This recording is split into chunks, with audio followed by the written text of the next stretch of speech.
Xin chào các bạn, chào mừng các bạn đến với Green Happiness, kênh thủy sinh của Việt Nam. Và hôm nay trong video clip lần này thì mình sẽ cùng với các bạn đi setup một chiếc bể sử dụng lũa Linh Sam để làm bố cục chủ đạo cho chiếc bể thủy sinh. Và mình cũng có một điều rất là trăn trở khi mà các bạn chia sẻ trên kênh của mình cũng như là trên các hội nhóm, đó là đi tìm một bố cục lũa đẹp dường như rất là khó. Bởi vì những cái bố cục đẹp thì các anh dân chơi này, các anh tay to, các anh đại gia là các anh săn hết rồi. Thế nên là những người mới chơi dường như là rất khó khăn trong việc chọn bộ lũa đẹp để chơi thủy sinh. Thế nhưng mà hôm nay thì mình sẽ hướng dẫn các bạn chúng ta hoàn toàn có thể sử dụng những cái loại lũa đơn giản hoặc là những cái cành rất là khẳng khiu tưởng chừng như là chỉ để đun bánh chưng này thôi, thì chúng ta vẫn có thể setup được một chiếc bể thủy sinh. Và để xem chiếc bể này như thế nào thì sau đây mời các bạn chúng ta hãy cùng xem video clip. Ở Hà Nội chúng ta có 4 địa điểm mà các bạn có thể đến tìm mua được rất nhiều lũa Linh Sam. Đó là shop của anh Dũng Lũa này, shop của anh Dân Lũa, Aqua Thanh Xuân và ở Brother Concept. Hôm nay thì mình sẽ giới thiệu với các bạn về Brother Concept. Đây là một trong những quán cà phê, một nơi trưng bày và cũng là một nơi setup bể chuyên nghiệp. Chúng ta có thể tìm mua được rất nhiều các loại lũa ở đây. Và khi đến đây thì mình thấy các anh ấy đang chế tác một cái bể để chơi cá đĩa. Và khi đó thì mình cũng nảy ra ý tưởng giúp người bạn của mình là setup một chiếc bể với lũa Linh Sam.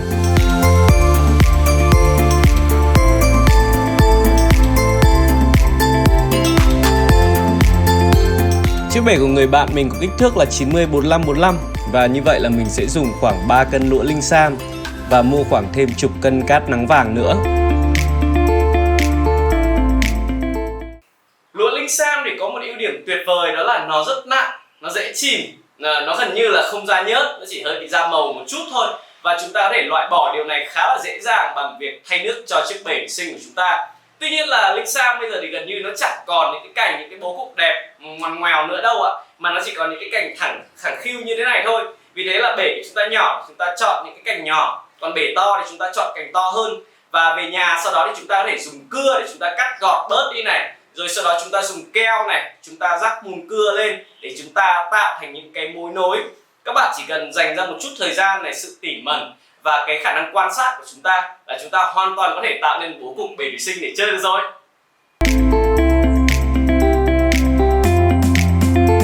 Bây giờ thì mình cùng với người bạn của mình sẽ tiến hành setup bể. Và đầu tiên thì sẽ là dán background cho bể bằng tấm decan mờ như thế này.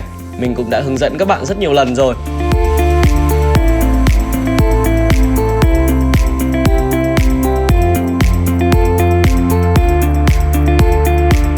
Tiếp theo đây sẽ là công đoạn vô cùng quan trọng, đó chính là tiến hành tạo bố cục cho bể bằng lũa Linh Sam.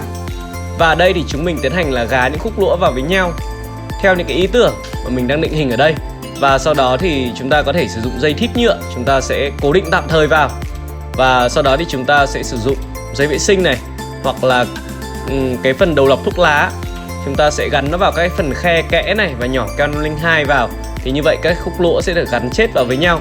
Và sau đó chúng ta có thể sử dụng mùn cưa, chúng ta rắc lên và chúng ta sẽ nhỏ keo một lần nữa để che đi những cái khuyết điểm, những cái phần keo trắng như thế này, thì nó sẽ tạo ra tính thẩm mỹ cho bố cục lũa của các bạn.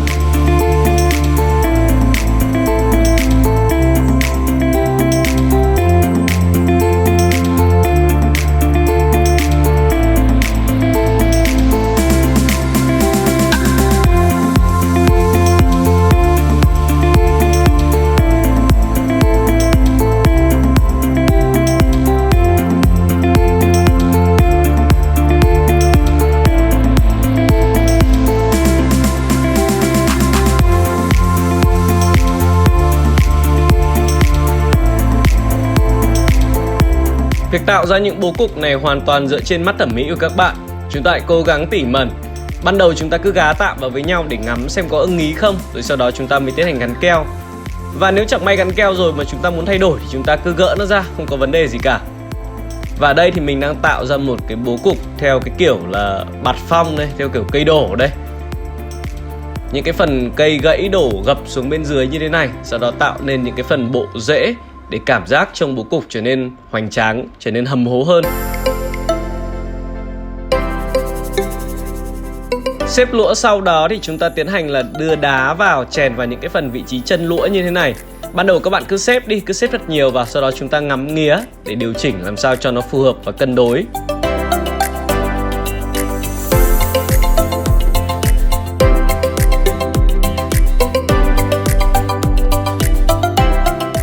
Những cái phần rễ rừng nhỏ như thế này cũng rất là hữu ích để tạo ra độ tự nhiên và che khuyết điểm cho những cái phần lũa nào mà chúng ta cảm thấy chưa ưng ý. Chúng ta cũng có thể tiến hành là gắn keo vào và định hình nó một cách tương đối là dễ dàng.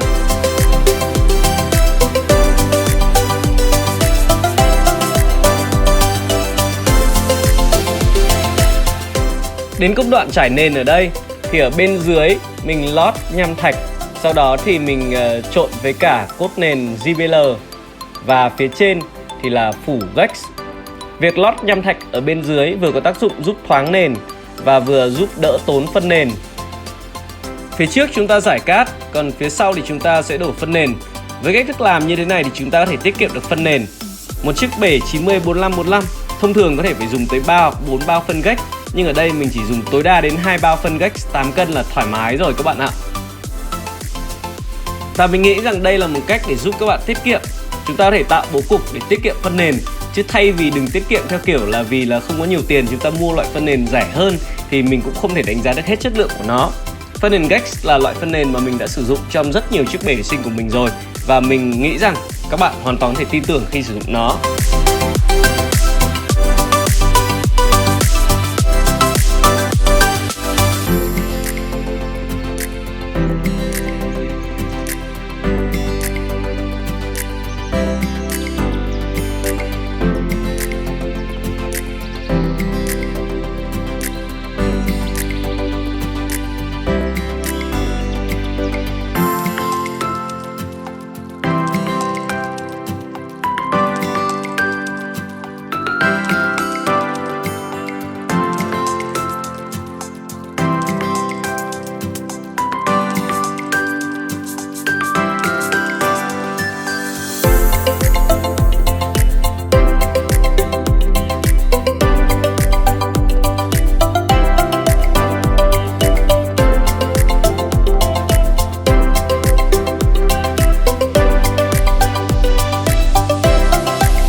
Các bạn nhớ xịt ẩm đẫm bố cục trước khi mà chúng ta cho nước vào. Làm như vậy thì những cái hạt phân nền nó đã được hút no nước rồi thì nó sẽ không bị nhẹ và nổi lên khi chúng ta cho nước vào nữa. Với cái loại phân nền Gex và những loại vật liệu mà mình đang sử dụng trong chiếc bể thủy sinh này thì các bạn sẽ thấy là nước trong ngay từ lần cho nước đầu tiên.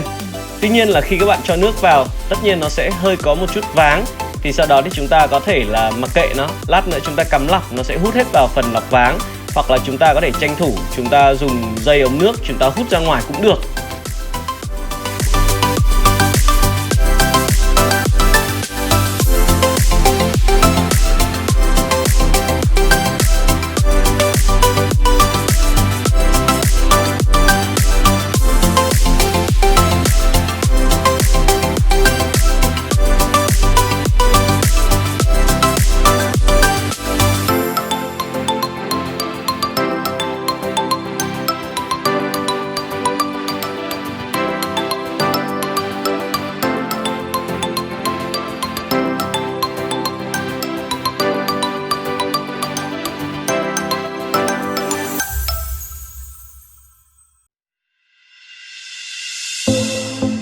Về hệ thống lọc thì người bạn của mình sử dụng chiếc lọc Sunsun HVK 3000. Chiếc lọc này được khá nhiều anh em sử dụng bởi vì lý do là thứ nhất giá cả của nó hợp lý, và thứ hai là có vẻ như nó khá là hiện đại, nhiều tính năng, có cả đèn UV và có tới 4 khay lọc. Tuy nhiên mình không khoái con này lắm bởi vì thứ nhất là cái phần khay nhựa của nó tương đối là ọp ẹp, cái phần thùng của nó cũng không được tốt cho lắm, và nhiều anh em đã feedback là con này rất hay bị rò nước. Ở đây thì bạn mình sử dụng đó là cái sứ lọc Mountain Tree ở 3 khay dưới cùng và có lót một cái lớp bông như thế này. Đây là mình sẽ lắp đèn UV vào. Tất cả đều có hướng dẫn sử dụng hết, vì thế các bạn yên tâm là lắp đặt nó rất là dễ dàng, không có vấn đề gì khó khăn cả. Tuy nhiên là phải cẩn thận, tránh làm rơi, tránh làm vỡ những cái thiết bị như thế này.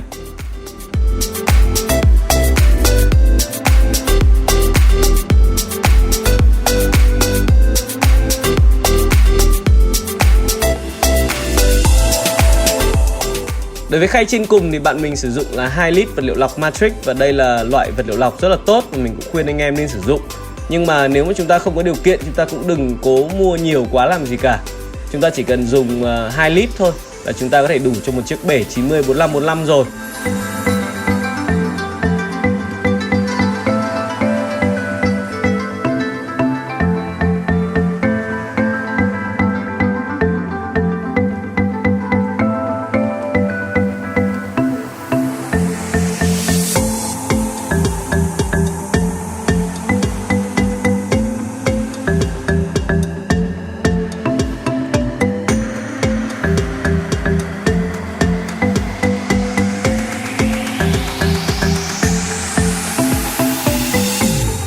Ngày hôm sau thì mình đi tìm mua cây giúp bạn Mạnh. Và những loại cây mà mình sử dụng trong chiếc bể này là những loại cây mà mình nghĩ rằng nó có thể sẽ tương đối dễ và phù hợp với cả điều kiện mùa hè trong một chiếc bể thủy sinh. Ví dụ như là chân trâu ngọc trai này, rau má hương này, hay là các loại giấy này, dương sỉ lá hẹp này, cỏ đỏ này, một số loại cây cắt cắm và có cả liễu đỏ răng cưa nữa. Ở đây là một khóm mà mình được một người bạn ở trên mạng chia sẻ cho mình. Khóm rất là đẹp. Nếu vào mùa đông thì chắc chơi khỏi phải nghĩ luôn. Nhưng vào mùa hè thì chắc chắn là nó cũng sẽ không thể lên đẹp hết mức ở đâu các bạn ạ. Chiếc bể của Mạnh có sử dụng CO2 và mình khuyên bạn Mạnh đó là chúng ta có thể bật CO2 khoảng 4 đến 5 giọt trên 1 giây và thời gian bật CO2 cùng với thời gian bật theo đèn.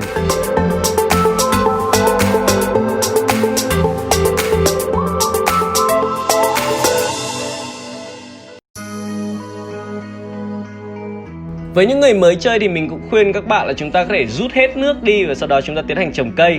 Những loại cây như là liễu này, giấy này, dương sỉ thì chúng ta có thể gài vào những cái phần hốc tương đối là dễ dàng. Còn những loại cây như chân trâu thì chúng ta sẽ lấy một cái panh, một cái nhíp chuyên dụng như thế này để sau đó chúng ta kẹp và cắm cây xuống rất là dễ dàng. Đây như các bạn có thể thấy, loay hoay mất khoảng 1 tiếng đồng hồ thì mình cũng đã tiến hành là cắm cây xong cho chiếc bể thủy sinh này.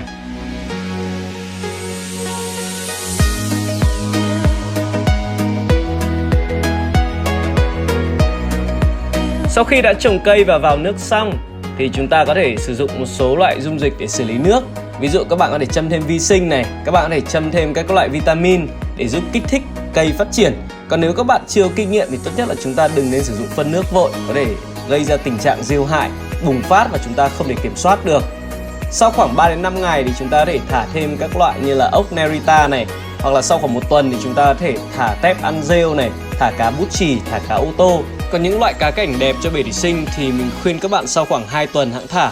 Về chế độ chăm sóc thì tốt nhất là trong 1 tuần đầu tiên các bạn nên thay nước thường xuyên. Mỗi một ngày chúng ta có thể thay khoảng 30 cho tới 50%. Và lượng chiếu sáng chúng ta chỉ nên chiếu sáng khoảng tầm 6 tiếng một ngày.